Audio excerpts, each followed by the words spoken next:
즉 외국에서 상속을 받았더라도 우리나라에서 외국 재산에 대한 상속세는 신고해야 됩니다. 그래서 외국에서 상속세를 납부했다고 해서 해당 상속재산에 대한 상속세 의무가 면제되는 건 아니라는 것을 확실히 아셔야 되고요.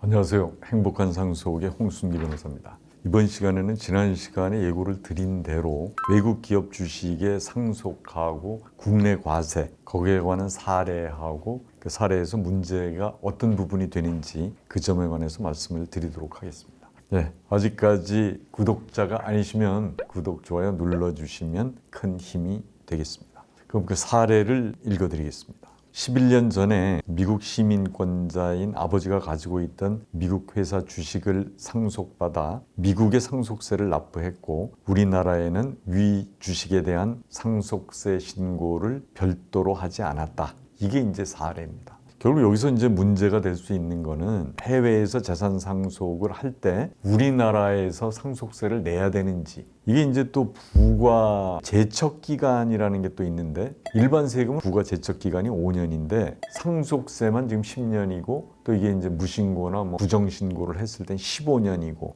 이게 이제 상속세하고 증여세는 좀 특별한 경우거든요. 그러면 10년 넘으면 상속세 안 내도 되느냐? 이런 문제입니다. 그래서 순서대로 좀 말씀을 드리면 첫 번째는 이제 그 피상속인의 거주자 여부를 지난번에 한번 제가 말씀드린 적이 있는데 피상속인이 우리나라나 미국이나 다 마찬가지지만 거주자로 인정될 경우에는 본인이 보유한 국내외 재산 전체가 상속세 과세 대상이고 만약에 비거주자라면은 그 나라에 있는 재산만 과세 대상입니다. 예를 들어서 이제 아버지가 미국 거주자라 그러면 미국에 있는 재산, 우리나라에 있는 재산 모든 게 이제 대상이다 이런 얘기잖아요. 그리고 이제 거주자는 지난번에도 말씀을 드렸지만 국내 주소가 있거나 1년에 183일 이상 거소가 있는 경우를 거주자라고 그런다. 이렇게 말씀을 드렸었는데 이 사례에서는 아버지는 미국 거주자입니다. 그러면 해외에서 그 납부한 상속세가 있을 때 우리나라에서의 과세는 어떻게 되는지 이제 그 점을 한번 좀 살펴보면요. 우리 그 상속세 및 증여세법에 보면 외국에서 상속세를 납부한 경우에는 그 상속세 상당액을 우리나라 상속세액에서 공제한다는 조항이 있습니다. 그게 이제 외국 납부세 공제 조항이라고 하는데요. 즉 외국에서 상속을 받았더라도 우리나라에서 외국 재산에 대한 상속세는 신고해야 됩니다. 그래서 외국에서 상속세를 납부했다고 해서 해당 상속재산에 대한 상속세 의무가 면제되는 건 아니라는 것을 확실히 아셔야 되고요. 그 다음에 그 상속세 신고서에 외국재산 기재하고 그 외국에서 상속세를 납부했으면 납부한 자료 첨부하고 외국 납부세 공제신청서라는 것을 만들어서 그 세무서에 제출을 해야 됩니다. 그래서 이제 외국에서 상속세를 납부했다고 해도 외국에서 납부한 상속세액보다 우리나라에서 계산하니까 상속세가 더 많다. 그러면 그 차액은 우리나라 국세청에 납부를 하셔야 됩니다. 이제 그렇게 하시면 좋겠고요. 그 다음에 이제 상속세하고 증여세의 최소 부과 제척 기간이라는 게 있는데 이게 다른 세금하고 달라서 상속세나 증여세는 10년이라고 제가 아까 말씀을 드렸는데 만약에 이게 납세자가 부정행위로 해서 상속세 및 증여세를 포탈하거나 신고하지 않거나 허위 신고하면 15년입니다.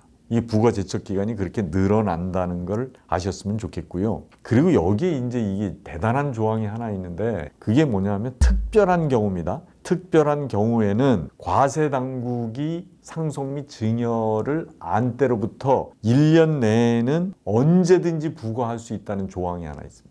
이게 지금 뭐냐면 부과 제척 기간이 없는 거잖아요. 그러니까 국세청에서 안 때로부터 1년 내에만 부과하면 20년 뒤에 해도 30년 뒤에 해도 된다. 지금 그런 뜻이거든요. 그럼 그 특별한 경우가 어떤 경우냐? 이게 바로 그 국외에 있는 재산을 부정행위로 취득을 했다. 그러니까 예를 들어서 상속인데 상속이 아닌 것처럼 했다든지 그런 얘기잖아요. 또 하나는 아버지가 예를 들어 상속을 한 게 맞는데 미국 같은 데서 다른 사람 명의로 돼 있는 재산을 자기가 받은 것처럼 해서 이게 상속세를 면탈했다. 이런 경우. 또 하나는 가상자산이 이렇잖아요. 등기나 등록이 필요하지 않으니까 이런 것을 받고 나서 증여세나 상속세를 안 냈을 때를 예정한 겁니다. 근데 여기에 이제 단서 조항이 하나 있는데 이거는 재산이 50억 원 이상인 경우만 적용합니다.